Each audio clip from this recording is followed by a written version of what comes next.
Bonjour à toutes et à tous. J'espère que vous m'entendez bien parce que on vient de tester en fait une nouvelle façon de faire ces webinaires. J'ai le plaisir d'être avec Naji Goubi, qui est expert senior au cabinet Ethics, avec qui on travaille depuis longue date et surtout depuis l'année dernière de façon un peu plus intensive parce que Naji a déjà participé à la table ronde qu'on avait fait il y a plus d'un an pour notre conseil national janvier 2023. Donc, merci Nadji d'être là. Et moi, je pense que vous me connaissez un petit peu. Donc, je suis secrétaire nationale à la CFDT Cadre et j'ai participé dans l'autorité des normes comptables à la mise en place des ESRS dont on va parler aujourd'hui.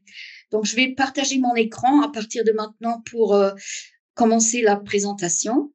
Donc, on parlera des nouvelles normes de durabilité, de la double matérialité et des données de durabilité obligatoires. Donc, ce sont essentiellement les ESRS 1 et ESRS 2. Il faut bien prononcer les acronymes totaux parce que si on dit 1 et 2, on peut se confondre dans où on se trouve. Et on va également parler un tout petit peu de la gouvernance parce que en fait, ils sont relativement liés. Donc, on va parler tout d'abord des seuils et de l'entrée en application. Ensuite, de la transposition de la directive en droit français parce qu'elle a été transposée en fin d'année dernière, déjà en droit français, on était les premiers. Ensuite, Nadji va exposer la double matérialité et la prise en compte des parties prenantes. C'est une partie très, très importante. Et c'est là où on a tout notre place à prendre, en fait, dans la transposition et dans les négociations, ensuite, dans les différentes instances où on se trouve.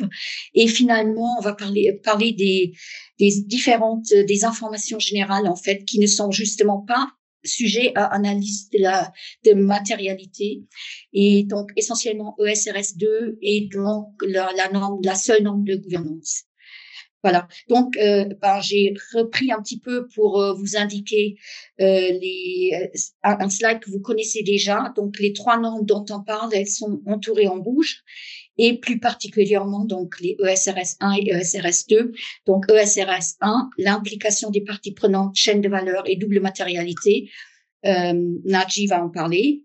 Il faut dire aussi que ce n'est plus possible de séparer l'information financière et de durabilité. Et donc ESRS 2 qui prend qui a en fait un plan qui est pareil après dans toutes les normes thématiques, mais qui parle donc de gouvernance, de stratégie, des impacts, risques et opportunités, et ensuite des objectifs et métriques et mesures. Donc, dans un premier temps, qui est concerné? Donc, on va parler des seuils et des entrées en application. Donc, en fait, les entreprises qui sont déjà soumises à la DPEF, donc déclaration des données extra-financières, hein, et qui ont plus de 500 salariés, ce sont des entreprises comme Michelin, Capgemini, EDF, enfin des grandes entreprises en fait. Elles doivent rapporter à partir de cette année, enfin les données de cette année, donc ils seront disponibles l'année prochaine. Ensuite, une année plus tard, les entreprises qui sont vraiment concernées par la CSRD, donc ceux qui ont plus de 250 employés, un chiffre d'affaires de 50 millions et un total bilan de 25 millions, ce sont des seuils qui ont été relevés très récemment et qui s'appliqueront aussi à partir de l'année prochaine. Donc, et donc qui ont été relevés, qui étaient avant de 40 millions et de 20 millions. Ils ont été relevés sous le prétexte que il y aurait l'inflation, que ça fait 10 ans que la directive comptabilité aurait ces seuils-là, et ça a permis d'éliminer quand même environ 6 000 entreprises qui doivent se dire un grand voilà. Ensuite, les PME cotées sur le marché européen et à la fin, finalement, pour des données qui seront disponibles en 2028, les succursales et filiales des entreprises étrangères. Donc, c'est aussi bien la première fois que l'Union européenne applique une sorte de droit d'extraterritorialité, ce qui est déjà souvent fait par les États-Unis. Donc, une petite revanche peut-être.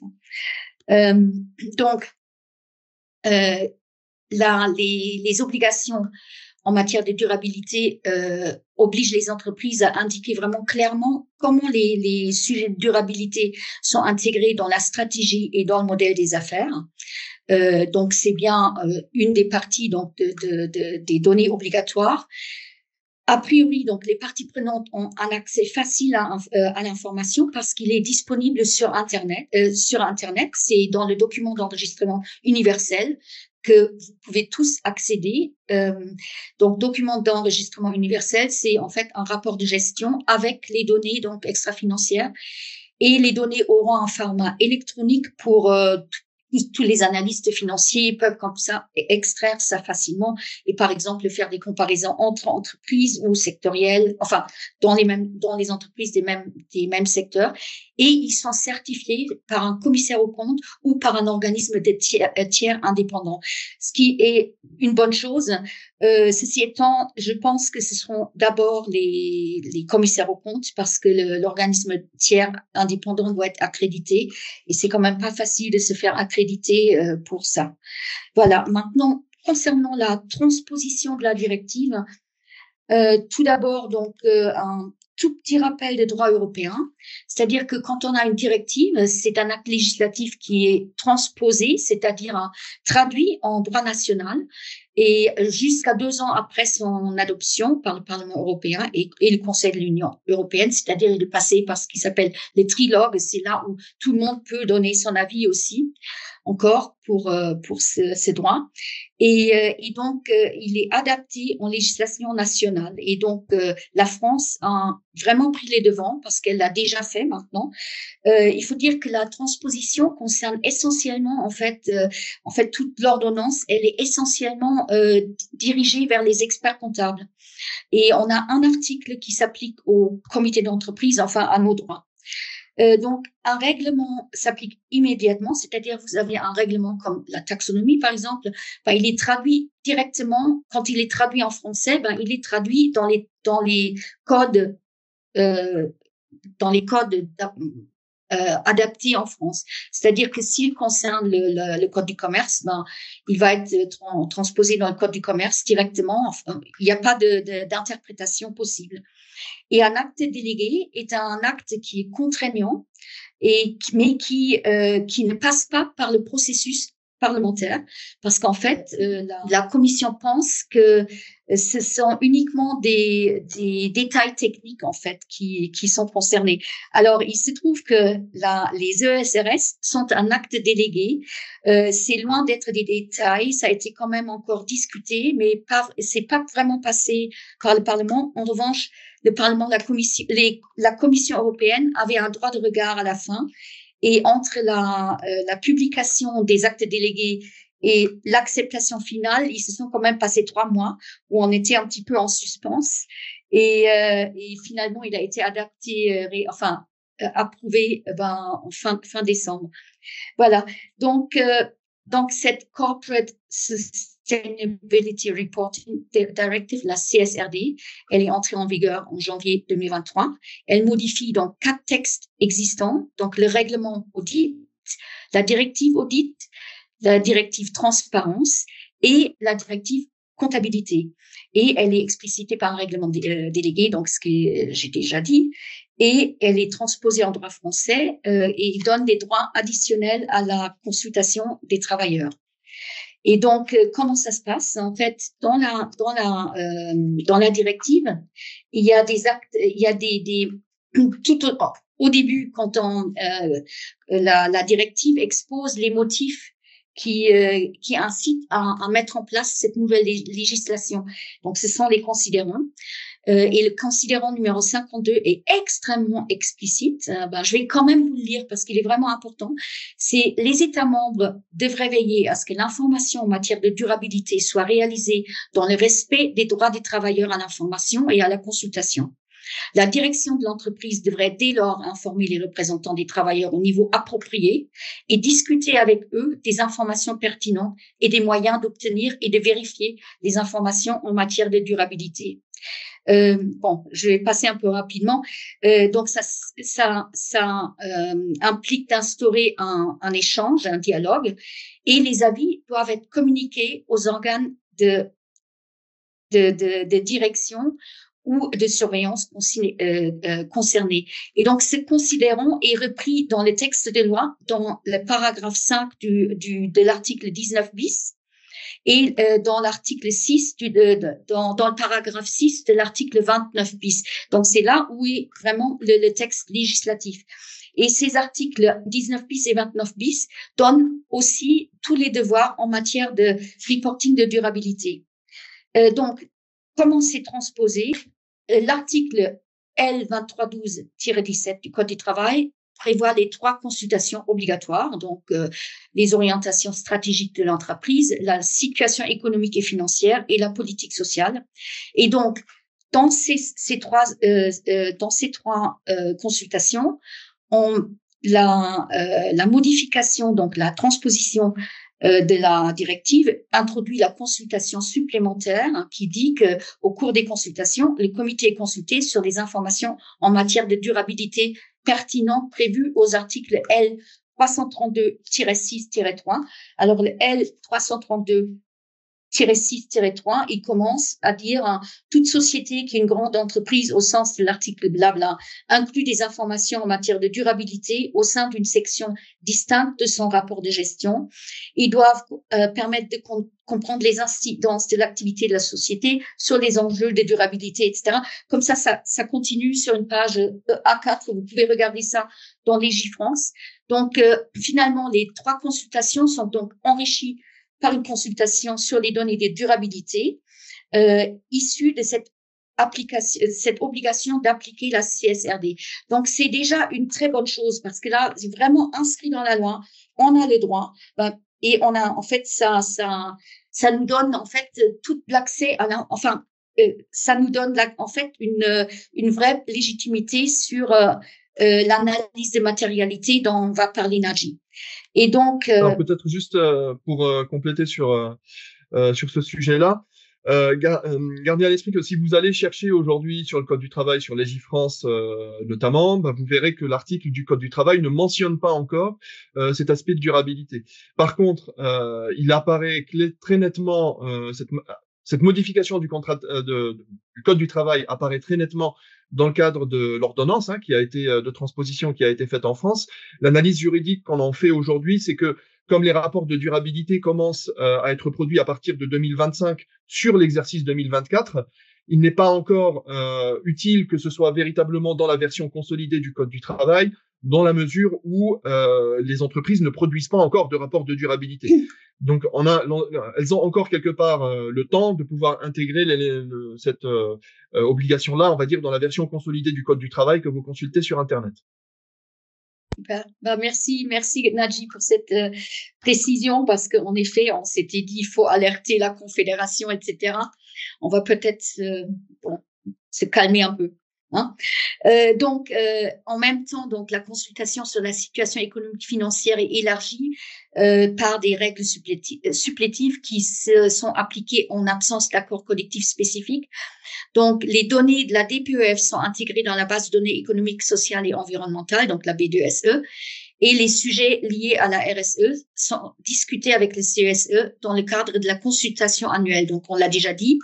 Donc, voilà, on a des informations renforcées. La France est le premier et pour l'instant le seul pays à avoir transposé la directive. Donc, c'est plutôt une bonne nouvelle. On n'a peut-être pas tout ce qu'on voulait parce qu'on aurait aimé aussi qu'on ait des droits un tout petit peu plus durs par rapport à l'analyse des matérialités où on a été parfois un peu oublié, notamment pour ce qui concerne le devoir de vigilance. Mais Nadji va en parler, faire ce lien. Mais donc, quand même, il y a des points d'attention parce que, sachez, en fait, les informations OSG, ce sont des informations au niveau du groupe. Et donc, si vous êtes dans un grand groupe qui fait peut-être même des activités différentes, je pense par exemple Veolia ou Veolia Suez, ou des groupes comme ça qui ont à la fois l'épuration d'eau et aussi la gestion des déchets, c'est pas les mêmes choses. Il n'y a pas les mêmes données, donc il n'y a pas les mêmes données par rapport à la pollution, par rapport même l'impact écologique. Et donc, c'est quand même à interroger. Mais en cas de différence significative entre donc les incidences, risques et opportunités, donc c'est ce qui est donc dans le plan général, ce que l'entreprise doit donner de toute façon, c'est un narratif en fait qu'elle doit faire sur la stratégie, les incidences, la prise en compte des parties prenantes. Si le niveau groupe et le niveau des filiales est sensiblement différent, il faut évidemment une description adéquate de ces différences. Et je vous ai mis là les références parce que c'est carrément dans l'acte délégué, si vous le cherchez, dans le ESRS 1, le point, enfin la partie 7.6, le point 103. Vous pouvez le donner à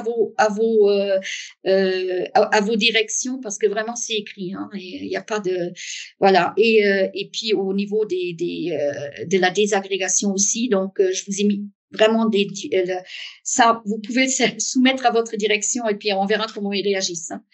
Hein. Ensuite, donc les limites quand même, donc toujours cette attention, donc c'est pas le niveau de l'entreprise, mais le niveau du groupe. Il n'y a pas vraiment de dispositions concrètes sur l'organisation et l'implication des parties prenantes, donc ça, Nadji va en parler. Les avis ECOFI et stratégie sont transmis au conseil d'administration, à qui répond l'obligation de la CSRD. Mais est-ce que c'est suffisant pour considérer qu'on a pris en compte l'avis de la partie prenante salariée? Ben là, c'est toute l'importance de nos administrateurs salariés qui entrent en jeu là dans ce point-là justement. Là, vous avez vraiment tout votre rôle à jouer.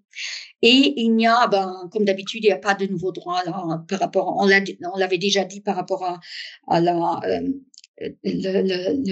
quand on a eu les droits supplémentaires par rapport aux consultations sur le climat, il n'y a pas de droits supplémentaires par rapport à la formation des ordres de délégation et des commissions. On peut toujours les négocier. Il faut aussi dire que certaines entreprises font des formations déjà, enfin proposent des formations à leurs délégués du personnel. Et très franchement, ils ont tout intérêt parce que rien n'est pire que de devoir discuter avec des parties prenantes qui ne connaissent pas le sujet.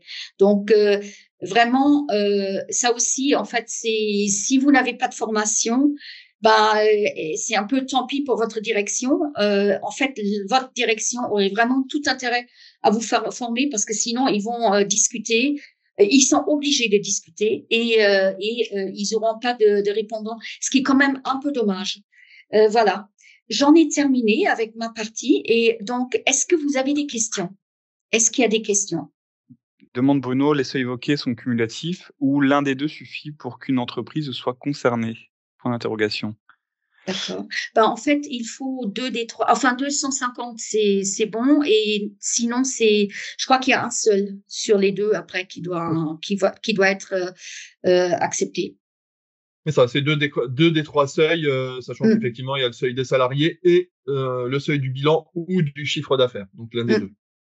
Voilà. Et la deuxième question est celle d'Arnaud, je vais vous la lire. Arnaud nous dit, si les données sont consolidées au niveau groupe, comment forcer chaque société à donner ses données propres au CSE? Et comment justement pouvoir donner un avis au groupe au niveau société et non pas groupe uniquement? Ouais. En fait, il a très raison. C'est un peu le nerf de la guerre parce que, en fait, il y a certaines données, les données sont a priori au niveau groupe. Et c'est vrai que le comité de groupe ne donne pas un avis. Donc, normalement, si ce sont des données, et on va peut-être le voir aussi dans des webinaires suivants, si ce sont des données, par exemple, qui sont importantes pour la santé et la sécurité, je pense toujours aux particules, pollution de l'air, pollution de l'eau, etc., qui peuvent influer après sur les conditions de travail. Ce sont des données qui doivent déjà aussi être transmises au CSE, et donc ce serait à ce moment-là au niveau de l'entreprise. Mais c'est vraiment là où le bas blesse, c'est que a priori, les entreprises sont obligées de faire des données au niveau du groupe et les données au niveau du groupe ne sont pas forcément pertinentes au niveau de chaque entreprise, notamment quand il s'agit de très grandes entreprises.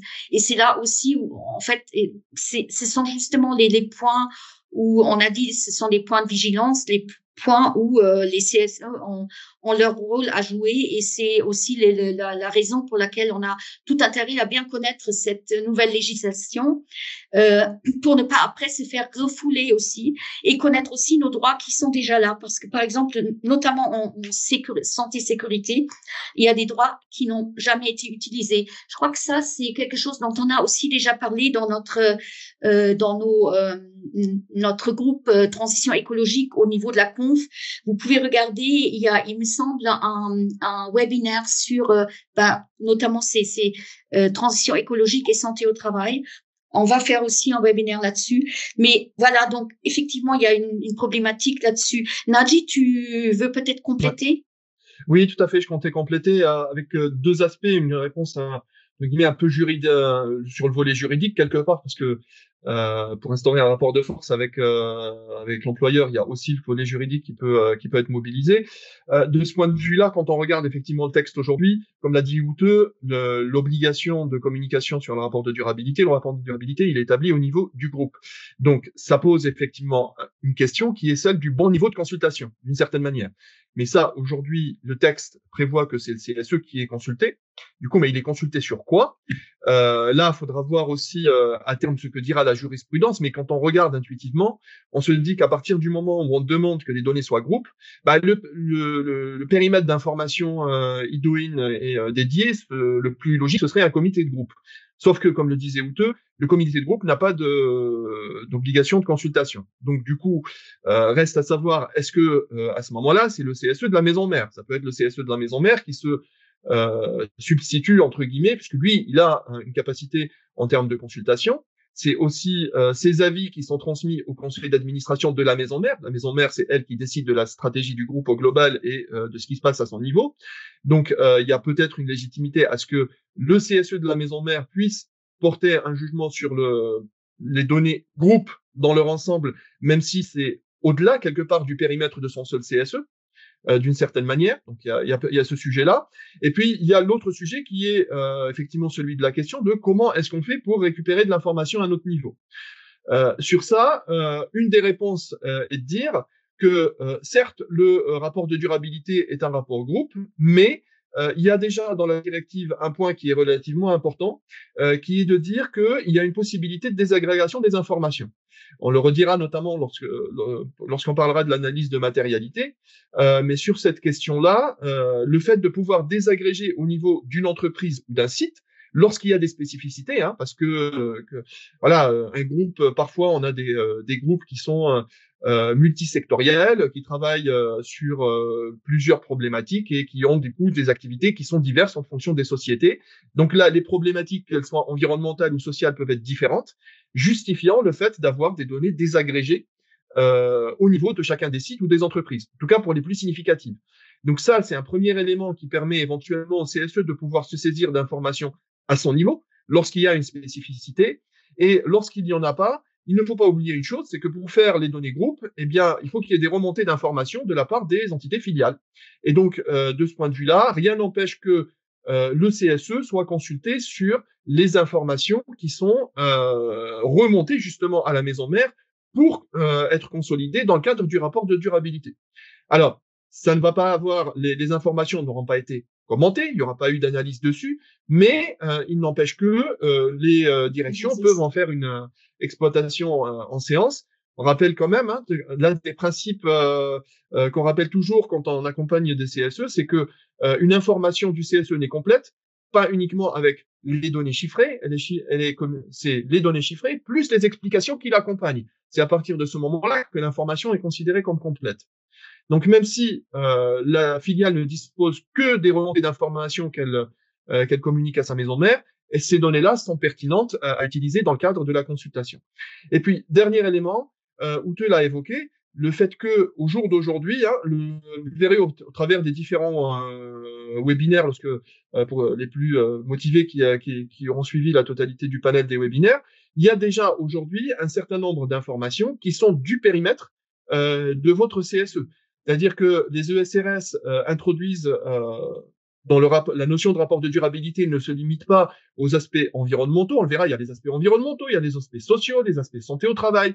Et donc, sur les sujets de santé au travail, sur les sujets sociaux, vous avez déjà des consultations avec un certain nombre d'informations qui sont présentées dans le cadre des BDES et qui, sans doute, serviront justement à être consolidées dans le cadre du rapport groupe pour justement produire le rapport de durabilité. Donc ça, c'est des données qui existent déjà au jour d'aujourd'hui à votre niveau. Donc le rapport de durabilité qui est disponible dans le document de référence ou dans le document d'enregistrement universel tel qu'on l'appelle aujourd'hui, servira de comparaison. Ça donne une base de comparaison de bien, on a été augmenté de 2%, est-ce que la moyenne du groupe c'est 2%? On n'a pas recruté d'effectifs depuis 3 ans, est-ce que les autres entités recrutent ou pas? On voit l'évolution et du coup ça donne aussi une base de questionnement par rapport à ça. Je ne sais pas si on a pu répondre à la question, mais n'hésitez pas à nous relancer si vous avez besoin de précision. En direct, qu'il t'appelle, parce que ça, sinon, il faut qu'on avance. On a déjà une demi-heure passée. Oui, il y a beaucoup de questions. Il y a beaucoup de questions, mais vous pouvez dépasser, hein, donc. Ouais, mais là, on va avancer peut-être parce que sinon, on finira pas. Et les questions, on va peut-être les traiter après ou en direct. Si des personnes, par exemple, nous demandent à faire des formations, on est tout à fait là pour ça. Nadji, je te laisse la parole. Oui. Désolée d'être un peu. Pas de souci. Alors, sur le sujet de la matérialité, vous allez voir, on a essayé de faire le plus simple possible pour expliquer comment ça fonctionne. C'est un peu le concept fondamental quelque part des ESRS, puisque sur ça, en fait, que va se fonder le reporting. Ute l'a évoqué, en fait, le reporting OSRS aujourd'hui est très large. Hein, vous l'avez vu avec l'une des premières slides, on a des normes qui couvrent la totalité du panel et plus d'un total de 1000 indicateurs. Potentiellement sur lesquels l'entreprise peut communiquer.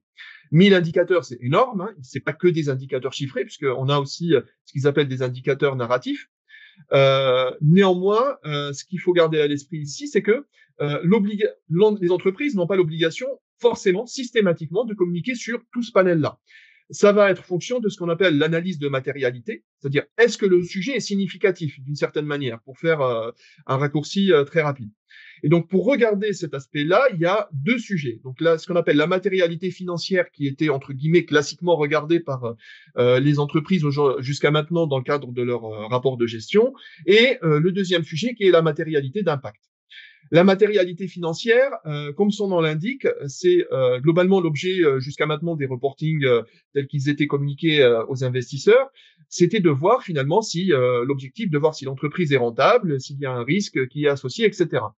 Donc, si le sujet environnemental était pris en compte, c'était du côté de est-ce que ça a un impact sur mon activité négatif en termes de perte de chiffre d'affaires? Est-ce qu'il y a eu un incendie qui a généré pour moi des pertes de stock ou éventuellement de la détérioration de matériel, ce genre de choses. Donc ça, c'est aujourd'hui encore d'actualité, hein, puisque la matérialité financière est conservée, qui était en gros la matérialité simple, qui cherche en gros à répondre à la question comment l'environnement, qu'il soit économique, social ou naturel, hein, donc j'englobe la totalité des sujets, impacte notre modèle d'affaires, le modèle d'affaires de l'entreprise. Et la nouveauté qu'on a avec les ESRS, c'est la prise en compte de ce qu'on appelle la matérialité d'impact. C'est donc maintenant dans l'autre sens, comment est-ce que plutôt l'entreprise impacte l'environnement, les salariés et les communautés touchées. Donc du coup, c'est comment l'entreprise participe au développement durable et comment est-ce que elle impacte l'environnement. Encore une fois, l'environnement vu au sens large, économique, social et culturel. Donc ça, c'est les grands principes de la matérialité. Maintenant, pour entrer un peu plus dans le détail, Ute l'évoquait tout à l'heure, à la page suivante, donc on voit notamment un des points qui est particulièrement important et sur lequel je vais insister sur les ESRS. Donc si on peut juste changer de slide. Je disais un point qui est du coup important en lien avec ce qu'on vient juste d'évoquer, hein, matérialité d'impact plus matérialité financière, avec une obligation d'avoir dans le rapport de gestion directement les informations sur la durabilité. Eh bien, on se rapproche en fait de ce qu'on entend maintenant depuis quelques années lorsqu'on travaille sur les sujets de RSE, c'est ce qu'on appelle le reporting intégré. Un reporting intégré qui prend en compte aussi bien le volet financier, donc la performance financière de l'entreprise, mais aussi la performance extra-financière de la société. Je rappelle l'objectif de cette des normes SRS qui est le même que celui de la CSRD, qui est le même que celui de l'ensemble de la réglementation aujourd'hui qui est réalisée au niveau européen, c'est de faire en sorte que les entreprises se transforment. Elles se transforment de manière à ce que finalement elles prennent en compte dans leur process et dans leur processus de décision, la totalité, on va dire, du spectre de leurs impacts et pas uniquement financier. C'est-à-dire que le sujet, c'est que les entreprises ne se préoccupent plus uniquement de leur rentabilité, mais qu'elles se préoccupent aussi de leurs impacts. Et c'est ce qu'on voit notamment au travers des ECRS qui disent en gros comment est-ce que un conseil d'administration prend en compte ces sujets-là, comment est-ce qu'il est consulté sur ce sujet-là, comment est-ce qu'il est impliqué dans la prise de décision. Donc il faut que la gouvernance soit embarquée dans ces problématiques de manière à ce que ça devienne finalement une seconde nature, de la même manière qu'on regarde si la rentabilité est au rendez-vous, on regarde si les impacts environnementaux ne sont pas trop mauvais ou si on peut pas améliorer les choses de ce point de vue. Et ça, l'entreprise ne le regarde pas uniquement à son niveau, mais sur l'ensemble de sa chaîne de valeur. Donc ça, le schéma qui est à la page suivante permet de bien l'illustrer. Ici, c'est une idée qui a été reprise des normes de la norme ISO 26000, qui est l'une des normes qui parle justement du reporting extra-financier. L'idée, c'est de dire l'entreprise a un impact qui peut aller au-delà de son propre environnement. Je pense que c'est particulièrement valable et facilement compréhensible pour les très grands groupes qui font appel à de la sous-traitance, des sous-traitants qui sont quelque part dans une situation de faiblesse entre guillemets en termes de capacité de négociation. C'est la même chose que pour un CSE qui doit ou des élus ou des syndicalistes qui doivent instaurer un rapport de force pour obtenir gain de cause dans une négociation. Dans une négociation commerciale, c'est la même chose. Lorsqu'on a un marché qui représente des centaines de millions ou des milliards, un sous-traitant qui travaille pour eux va généralement avoir un peu de pression et donc tendance potentiellement aussi à accepter éventuellement les conditions de son donneur d'ordre. Donc, il y a une capacité d'influence qui va sur l'ensemble de la chaîne de valeur de la part de l'entreprise. Donc là, j'ai évoqué le cas des sous-traitants, ça peut être le cas des distributeurs aussi. Et puis, l'entreprise va généralement soit produire du matériel ou un produit de grande consommation, ou alors un service qui, par ce biais, elle impacte aussi l'environnement. Voilà. L'entreprise du secteur automobile, eh bien, un véhicule électrique ne pollue pas de la même manière qu'un véhicule thermique ou qu'un véhicule à hydrogène. Donc, c'est toute cette question-là. Donc, en gros, regardez l'ensemble de la chaîne de valeur. Ce qui est très important dans ce contexte où on a vu parfois, par le passé, des entreprises dire « Eh bien, je vais délocaliser une activité, je vais externaliser une activité, ce qui va me permettre d'améliorer ma rentabilité. » Alors, c'est potentiellement vrai d'un point de vue financier, mais maintenant, ce qu'on leur demande aussi d'inclure dans l'équation, c'est est-ce que les opérations qu'elles font vont avoir un impact sur la durabilité. Et donc, est-ce qu'elles vont avoir un impact sur leur bilan carbone, par exemple. Et de ce point de vue, le simple fait d'externaliser ne réduit pas un bilan carbone, typiquement. Donc, ça va être le prochain webinaire. Voilà, le bilan carbone de l'entreprise ne va pas changer parce que on a externalisé. Il va même peut-être augmenter si on a externalisé à l'autre bout du monde parce que il va y falloir du fret pour ramener la production de l'usine qui est à l'autre bout de la planète. Donc, c'est un sujet qui est relativement majeur et important, donc à avoir en tête que les informations, c'est pas juste l'entreprise, il faut tenir compte aussi de son environnement. Donc, si on poursuit. Oui, j'essaye. Ouais. Pour l'analyse de la matérialité, il y a cette matrice qu'on a préparée qui permet de voir un peu les différents sujets et qui est assez importante, surtout quand on va regarder les exemples, parce qu'on vous a mis 2 exemples derrière d'entreprises. C'est de dire, pour qu'un sujet soit matériel, eh bien, il faut qu'il ait un impact. L'impact peut être réel ou potentiel. Ça, c'est un point qui est particulièrement important aujourd'hui. Notamment, Ute l'a disait tout à l'heure, l'obligation introduite en matière de consultation, c'est pas que sur le passé. Le rapport de durabilité peut être un sujet dans le cadre des orientations stratégiques. Pourquoi? Parce qu'on parle d'impact potentiel. Potentiel, c'est pour l'avenir. Donc, à ce moment-là, ils peuvent être aussi positifs que négatifs. Donc, ça, c'est aussi un autre facteur. Donc, on n'est pas sur une notion uniquement de risque, puisqu'il peut y avoir aussi des opportunités qui sont liées à la transition climatique, par exemple, si je prends cet exemple-là. Un exemple que j'aime bien citer, aujourd'hui, je pense que tout le monde a bien conscience des enjeux autour de la transformation de la mobilité avec le passage à la voiture électrique, mais aussi le développement des mobilités douces. On voit de plus en plus de personnes qui se déplacent à vélo, qui se déplacent en trottinette électrique, etc. Eh bien, ça, c'est un marché assurantiel qui, il y a quelques années, n'existait pas. Donc, c'est du chiffre d'affaires potentiellement en plus pour les assureurs. Donc, on voit un impact positif qui est lié à ce mouvement de transition avec du chiffre d'affaires potentiel qui peut être estimé pour l'avenir. Donc, ça, c'est un impact potentiel futur avec, on peut dire, à aujourd'hui, quel est le chiffre d'affaires qui est associé à ça. Donc pour brosser, donc je disais potentiel réel, donc ça c'est les deux notions, positif ou négatif. Ça ne veut pas dire qu'il faut que l'impact soit réel et potentiel, il suffit que l'impact soit réel ou potentiel, qu'il soit positif ou négatif, pour être significatif. Ensuite, en regardant des critères que sont l'ampleur et l'étendue. Quand on dit ampleur, typiquement, c'est la question qu'on cherche à répondre, c'est de quoi on parle, de quelle étendue on est en train de parler. Est-ce que typiquement, si on a une pollution, ça impacte une ville? Est-ce que ça impacte un pays entier? Est-ce que ça impacte une zone protégée? Typiquement, hein, voilà, une zone qui est considérée comme patrimoine, voilà, dans le patrimoine mondial de l'UNESCO ou autre, par exemple. Est-ce que sur l'étendue ensuite, eh bien, on va être sur la question de la quantité de polluants, typiquement, qu'on va avoir. Donc, c'est ces deux critères qui permettent de dire est-ce que l'impact réel est significatif ou pas. Et puis, quand on a un impact négatif, il y a aussi une troisième dimension qui rentre en ligne de compte, c'est le caractère irrémédiable. Parce qu'on travaille avec des produits polluants, eh bien, les salariés peuvent être exposés à des maladies. Les maladies, elles peuvent être chroniques ou pas. Si c'est une maladie chronique, eh ben à ce moment-là, le risque est le caractère est irrémédiable, ne peut pas être réfuté. Et donc, on est obligé d'en parler parce qu'il y a un caractère irrémédiable et donc une conséquence qui est durable pour la santé des salariés, typiquement. Donc, on voit ces dimensions-là, et quand on est sur des impacts potentiels, forcément, on rajoute un facteur supplémentaire qui est la probabilité d'occurrence, puisque par définition, on est sur un risque, on ne sait pas si ça va se produire ou pas. Donc, en gros, c'est les guidelines qui permettent d'identifier la typologie de risque sur laquelle on est.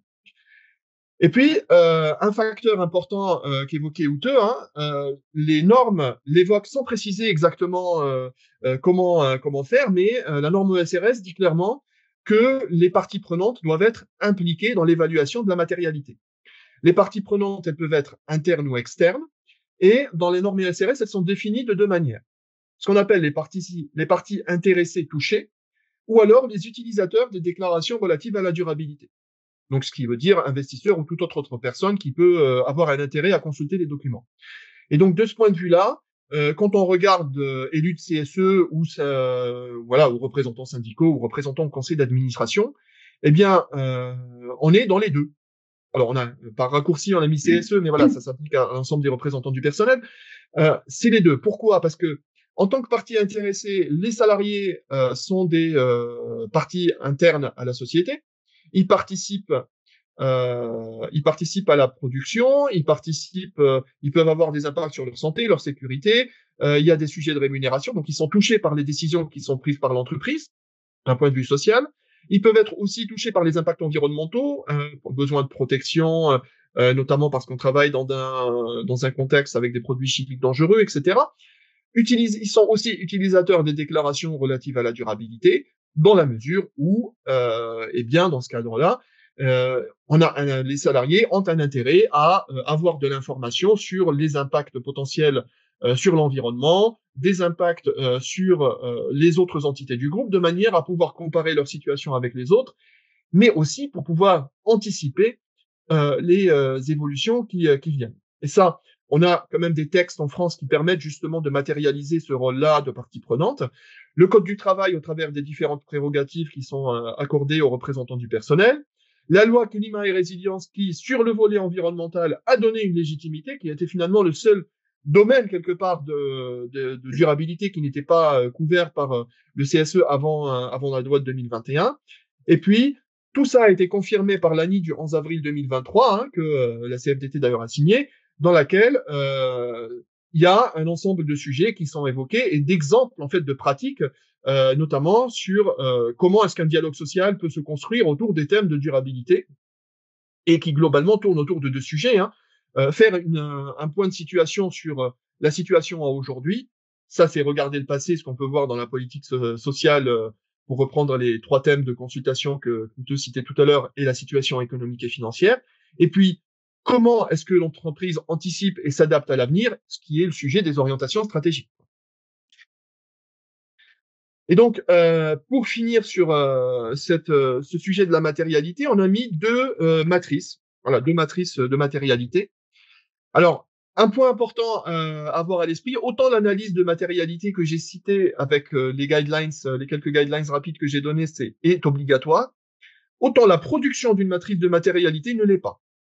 Donc aujourd'hui, il n'y a pas de modèle, d'ailleurs, qui existe. Hein. Chaque entreprise a une manière potentiellement différente de le présenter. Généralement, il y a toujours 2 sujets. Hein. C'est est-ce que le sujet est important pour l'entreprise? Ça, c'est en gros la matérialité financière. Et est-ce que le sujet est important pour les parties prenantes et donc pour le groupe? C'est ce qu'on voit avec les 2 schémas qu'on a ici. Et on voit globalement que si on prend le cas de Michelin là, on a un ensemble de sujets qui sont priorisés, considérés comme avec des enjeux forts, très forts ou critiques. Et on voit que typiquement ici, là où l'analyse de Saint-Gobain prend l'ensemble du spectre pour dire dans le premier seuil, on est sur des enjeux qui sont d'une importance modérée. On prend tous les enjeux, on les classe et on met du modéré au plus élevé.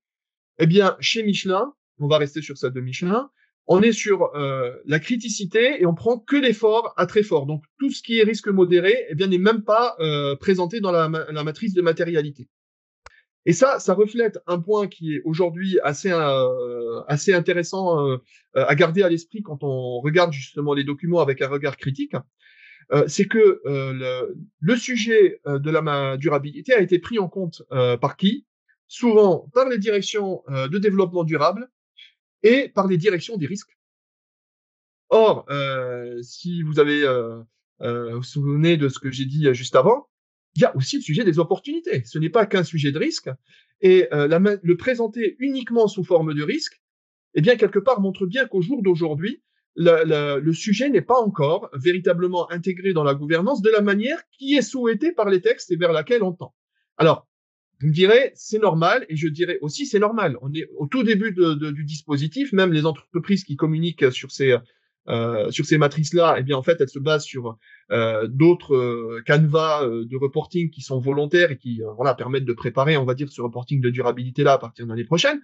Mais il va falloir que les mentalités changent encore parce que au jour d'aujourd'hui, on est encore dans cette idée de, on regarde le sujet avant tout comme étant quel risque ça fait peser sur mon entreprise de ne pas remplir mes obligations sur la durabilité et non pas véritablement d'un sujet de la durabilité qui est intégré dans mes process et dans mes processus de décision. Donc ça, la volonté, on la comprend du législateur est clairement d'aller vers cette deuxième option, mais ça va mettre du temps avant que cette transformation n'intervienne avec la formation des administrateurs, avec le renouvellement des générations, avec l'évolution et l'intégration de ces reportings qui ne sont qu'à leur début et qui vont probablement encore évoluer. Merci, voilà. Merci beaucoup, Nadji. Je suis sûre qu'il y a plein de questions parce que tu as évoqué tellement de choses. Hein. Donc, Alexandre, on regarde tes questions. Pour la mise en place de cette CSRD, on compte sur vous pour nous remonter des choses compliquées, des choses difficiles, des choses là où ça va pas. Donc, tout point est bienvenu et n'hésitez surtout pas. Donc, il y a Stéphane Stéphane serait intéressé par les formations dont tu as parlé, dont ceux afférents aux formations CSSCT. Nadji, tu avais répondu à la question, des questions plus juridiques, mais Céline voulait des précisions sur lorsque la BDSE est au niveau du US, comment intégrer ces données groupe? Est-il prévu que la loi devienne plus contraignante et permette d'imposer une base de données groupe? Tu as déjà répondu. Ouais, c'est ça, parce que en fait, justement, elle devient pas plus contraignante. Mais en fait, je ne suis pas sûre que ce soit une mauvaise chose, mais Nadji, tu me corriges, hein, si jamais, parce qu'en fait, les données, elles sont sur Internet de toute façon, donc si vous pouvez pas les lire, parce que ce sont quand même des rapports qui ont 600, 700, 800, jusqu'à 1000 pages, et donc c'est les consultants c'est Ethics, enfin tous ces gens-là qui vont certainement vous aider là-dessus, mais c'est pas prévu. Et concernant la formation, alors en fait, dans un premier temps, nous faisons là ces formations webinaires, mais si vous voulez, vous nous contactez directement, Nadji ou moi, et puis on peut voir avec vous ce dont vous avez besoin. Il est certain que et à ce moment-là développer avec vous les formations. Mais il faut voir maintenant, nous sommes en fait les premiers qui font des webinaires en dehors des experts comptables. Hein. C'est vraiment une première ici qu'on fait. Il n'y a pas tellement, enfin toutes il y a eu des webinaires déjà, mais c'est des webinaires de la part de KPMG et compagnie, hein, KPMG, EY, et donc les commissaires aux comptes en fait, plus tous les consultants qui se sont greffés dessus. Mais on est vraiment les premiers au niveau syndical à faire des formations, ce qui est normal parce que j'ai représenté quand même pendant 2 ans les syndicats dans ce groupe qui a réfléchi sur les données et d'ailleurs défendu aussi les données parce que et pour la défense, on a eu les investisseurs ESG justement qui étaient nos premiers alliés et le MEDEF qui était quand même qui freinait des cas de fer. Donc les entreprises ne sont pas très contentes et on voit ça aussi maintenant au niveau du gouvernement. Donc c'est normal qu'il n'y ait pas encore des formations toutes faites qui sont là, mais vraiment on est là pour vous aider. Voilà. Il y a 2 questions de Xavier Oui. et Marie. La première de Xavier demande si les EPIC, établissements publics ou les collectivités publiques sont concernés. Je te laisse répondre dans un premier temps. Ouais, ça c'est difficile. En fait, comme ça, j'ai l'impression que oui, mais je suis pas complètement sûre. Non. Il faut que je vérifie ça.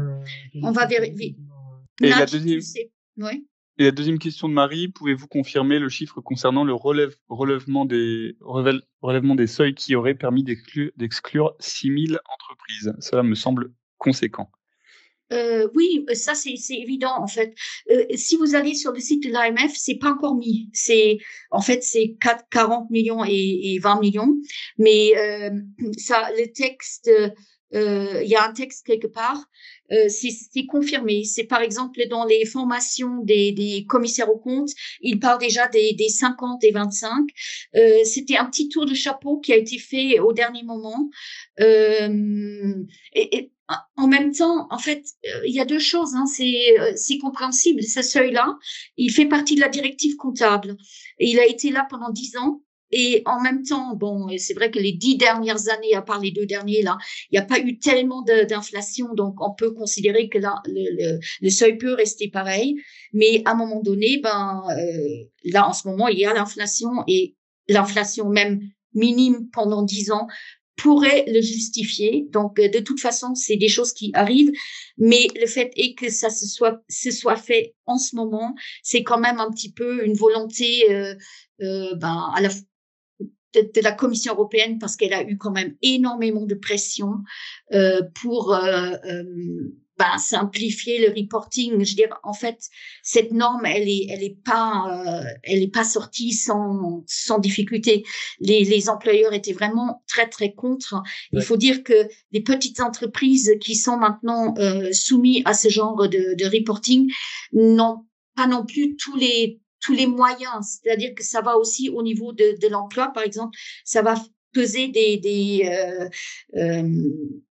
exigences. En fait, il va y avoir un accroissement des tâches à faire qui vont peser aussi sur les employés. C'est normal, hein, c'est depuis toujours. Hein, on a travaillé il y a 10 ans sur l'introduction d'une directive en matière pour les marchés financiers et là il y avait beaucoup d'exigences de reporting et à l'époque on avait dit c'était quand j'étais à la FBA, on avait dit pour les salariés il y aura cette exigence, ce surcroît de travail parce que souvent on va pas mettre directement des ressources supplémentaires et pour les petites entreprises c'est aussi après une question de rentabilité, hein, tout simplement. Donc oui c'est le cas, mais donc quand vous êtes sur le site de l'AMF c'est pas encore marqué comme tel. Il y a un texte, c'est sûr. Il y a encore une autre question?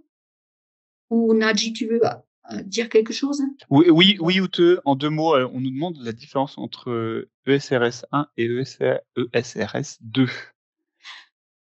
Brièvement. En fait, oui, c'est en fait ESRS 1, il donne vraiment des indications comment établir le rapport de durabilité, dont les parties prenantes et enfin, l'analyse des parties prenantes. Quoi d'autre en fait, c'est vraiment ce sont les exigences générales. Ils expliquent parfois aussi comment quelles données utiliser. Est-ce qu'on peut utiliser des approximations? Est-ce que quel est l'horizon temporel, etc. Et la ESRS 2, ce sont des informations, c'est quelles sont les informations concrètement à donner. Donc, c'est-à-dire, c'est la liste que je vous ai donnée là, c'est surtout des narratifs en fait sur la stratégie, la gouvernance, etc. Mais en fait, c'est vrai qu'ils se ressemblent un peu parce que ce sont vraiment les informations générales. Donc, ils s'imbriquent aussi. Donc, si je peux me permettre de paraphraser ce que tu dis pour compléter, ouais. peut-être ESRS 1, on peut le résumer en disant l'objectif des normes de durabilité, c'est malgré tout d'avoir un reporting extra-financier qui devient de plus en plus calqué sur le financier, donc avec des exigences. On exige l'exigence de l'analyse de matérialité, l'exigence de parler du temps, de la temporalité, court terme, moyen terme, long terme, etc. Donc, on fixe les exigences comme on fixe des exigences en comptabilité. Donc ça, c'est ESRS 1 qui donne en gros le cadre du reporting. Et ESRS 2 va commencer à dire quelles sont notamment les obligations en termes d'informations obligatoires. Donc, on passe sur un second. Donc, la première, c'est le cadre. La deuxième, quelles sont les obligations, les informations obligatoires. Et à partir des ESRS thématiques, là, on rentre plus dans le détail sur les différents indicateurs qu'on va avoir. Voilà. Peut-être c'est super, c'est l'expert comptable qui parle. Hein. Merci. Voilà. D'ailleurs, on a encore marqué, hein, voilà. En fait, ça, ce sont les informations générales donc de ESRS 2. Donc maintenant, on en a bien parlé. Donc il y a toujours ces quatre thématiques qui sont repris après dans toutes les directives, dans toutes les directives thématiques, dans toutes les normes thématiques. Il faut parler de gouvernance, de stratégie, d'impact, risque et opportunité et des objectifs et mesures. Et pour la ESRS 2, nous avons choisi en fait de parler essentiellement de gouvernance parce que c'est là où il y a des choses importantes pour les salariés, les IRP, etc. Mais en fait, là, l'appendice C de ESRS 2 donne vraiment les informations qui doivent être dans le rapport de durabilité, donc par rapport à la gouvernance, la conduite des affaires, par rapport à l'intégration des résultats en matière de durabilité des systèmes d'incitation. C'est vraiment sur le changement climatique. Il y a les intérêts et points de vue des parties intéressées. Donc, il va falloir qu'ils parlent des salariés, de la chaîne de valeur, des communautés touchées et des consommateurs. Il va falloir qu'ils parlent des incidences, risques et opportunités par rapport à toutes les normes, donc changement climatique, la biodiversité, mais aussi sur les effectifs de l'entreprise. Donc, il faut bien imbriquer les incidences, risques et opportunités par rapport au changement climatique, par exemple, qui sont après donnés sur les salariés ou les travailleurs de la chaîne de valeur ou les communautés touchées ou les consommateurs. Donc, là, on voit vraiment c'est là où se joue un peu la transition juste. Et ensuite, la description des procédures d'identification et d'évaluation des risques et opportunités. Donc là aussi, on va parler de toutes les normes écologiques, donc E1 jusqu'à E5, et finalement de la conduite des affaires. Donc ça, ce sont vraiment les informations qu'il faut donner. Nous, on a mis notre accent sur le rôle des organes d'administration, parce que c'est là où les administrateurs salariés ont leur rôle à jouer, et sur l'intégration des résultats en matière de durabilité dans les systèmes d'incitation. Et donc là, la norme, enfin, dans ESRS 1, la partie gouvernance, et le point 1, Gov 1, c'est donc la composition et diversité des organes d'administration et de direction et de surveillance. Donc là, on parle de la représentation des salariés. Donc, il faut bien indiquer s'il y a des administrateurs salariés et combien. et le pourcentage par genre et diversité. Là, par exemple, il y a un guide qui est apparu sur la transposition qui ne nous concerne plus, mais de la CES. Et là, ils disent, il faut aussi regarder, par exemple, les administrateurs indépendants. Donc, et quand une loi nationale existe déjà par rapport à ces exigences, ce qui est souvent le cas en France, il faut les citer. Et donc, en France, on va certainement citer la loi Pacte, qui a introduit la raison d'être, hein, mais aussi l'objectif d'une société, et puis le renforcement de la représentation des salariés au niveau des grandes entreprises. Voilà. La norme, donc, dans ESRS 2, la norme Gov 3, il s'agit donc des systèmes de l'intégration des résultats en matière de durabilité dans les systèmes d'incitation. C'est-à-dire que là, il faut expliquer dans les systèmes d'incitation bonus, en fait, du management, si des indicateurs sur la durabilité ont été introduite. Et Nadji, je te passe la parole parce qu'on a quand même une bonne anecdote là-dessus. Ouais. Oui, parce que sur la rémunération des dirigeants, en fait, là, il y a un sujet, à notre sens, avec l'intéressement, effectivement, parce que quand on regarde sur un certain nombre d'établissements, on a pu voir par le passé notamment des rémunérations variables de dirigeants dans lesquelles on introduisait une dimension extra-financière, mais avec des objectifs qui étaient déjà quasiment atteints depuis le début de l'année. Bon, un effort à consentir relativement modeste, hein. Je citerai pas le nom de l'entreprise en question, mais bon, voilà. Un autre sens, on leur dira notamment d'ailleurs dans le webinaire sur le changement climatique, mais il y a un intérêt à faire concorder en fait la totalité on va dire, des intérêts des parties prenantes. Donc d'un côté, quand on introduit des facteurs de rémunération variable chez les dirigeants, c'est généralement pour faire en sorte que les dirigeants soient alignés sur la stratégie qui est déployée au bénéfice des actionnaires, hein.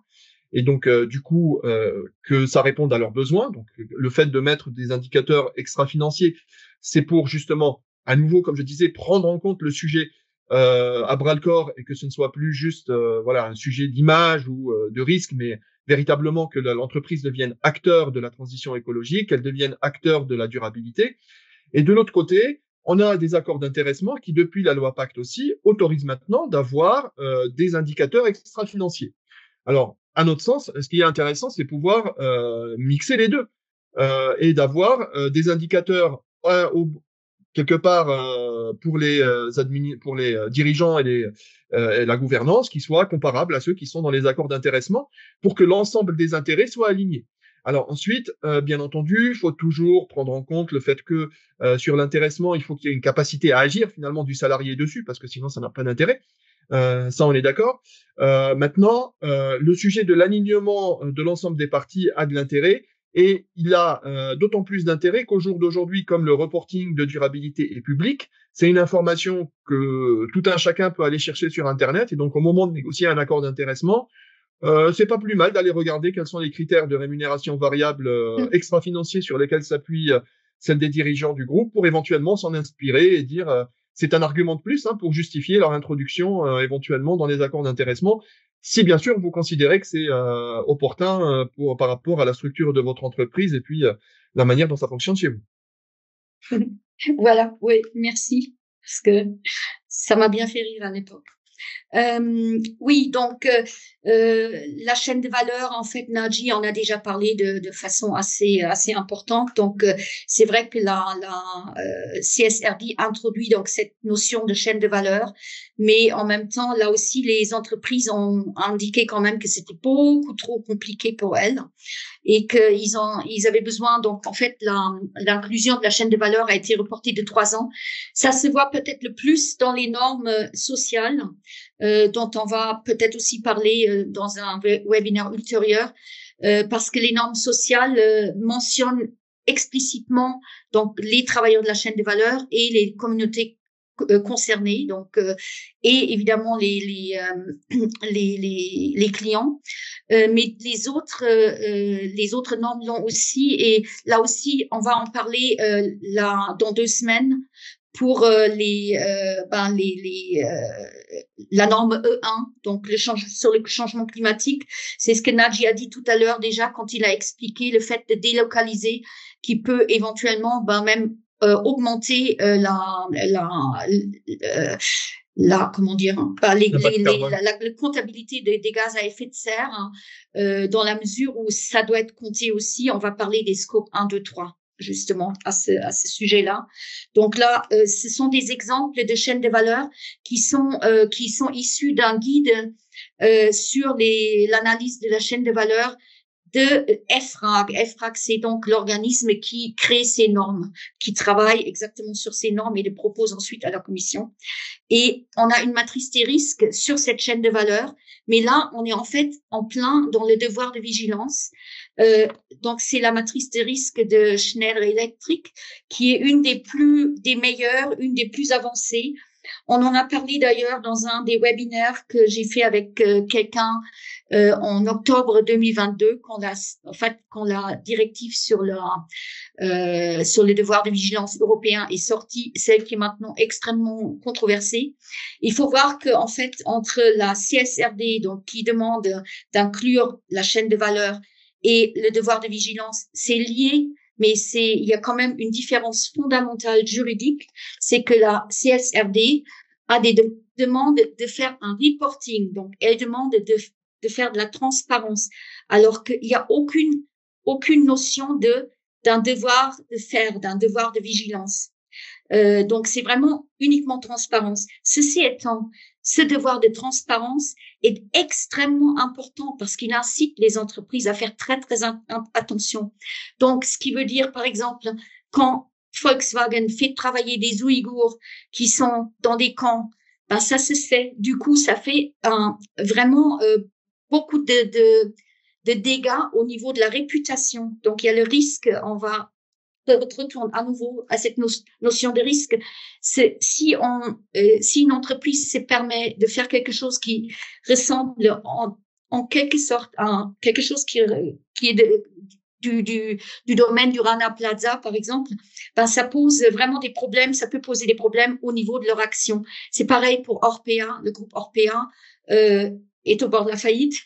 Parce que il y a des données sur la façon dont ils traitaient leurs résidents qui sont absolument inacceptables et qui sont sortis. C'est le risque de réputation sur lequel on est avec ces devoirs de transparence. Voilà.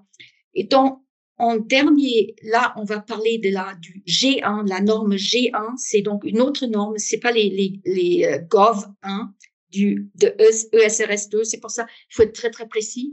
Mais dans la G1, on parle aussi de la protection des lanceurs d'alerte. Donc, ce qui va de pair, en fait, avec ce devoir de vigilance. On fait explicitement référence à la directive qui est sortie sur la protection des lanceurs d'alerte, qui a été transposée en droit français, à partir de 2022 et qui s'applique aux entreprises d'au moins 50 employés. Il y a aussi un devoir d'expliciter des canaux d'alerte dans les normes S, mais ils peuvent être regroupés dans cette section-là. Et donc, il y a vraiment toutes ces volontés en fait de regarder que les personnes qui attirent l'attention sur des choses qui seraient pas normales en entreprise soient protégées. Voilà, j'en ai terminé. Est-ce qu'il y a des questions sur nos deux parties? Alors, effectivement, Ute, on a dépassé l'heure, mais il y a une dernière question que tu peux prendre peut-être pour t'aider à conclure de Isabelle qui demande si les infos relatives à la chaîne de valeur, dans le cas où les infos relatives à la chaîne de valeur ne sont pas disponibles, est-ce qu'il faudra justifier et présenter un plan d'action? Je pense que c'est une question très intéressante. Ouh là là, oui, c'est très intéressant, mais ça s'applique plus au devoir de vigilance. Parce que pour l'instant, en fait, les entreprises ont 3 ans pour rassembler les données au niveau de la chaîne de valeur. Donc, c'est pas exactement la même chose. En fait, il y a des différences juridiques quand même entre les deux, parce qu'il y a une qui dit vraiment il y a une obligation de faire. Et la question d'Isabelle, elle se réfère probablement aussi à ce qui s'est passé au niveau de la Poste, qui doit quand même justifier et des actions qu'elle fait. Mais c'est très clairement, on voit que les deux directives sont liées. mais elles ne couvrent pas exactement les mêmes choses. Donc, merci Isabelle pour la question. Ça nous permet de conclure peut-être. Je pense que je pense que le plus important dans ce webinaire, c'est vraiment comment impliquer les parties prenantes, comment nous impliquer. N'hésitez pas donc à demander des informations, mais en fait, quelles informations précisément, ce sera explicité dans les webinaires qui suivent, donc notamment le prochain avec ce que Nadji fera sur le changement climatique.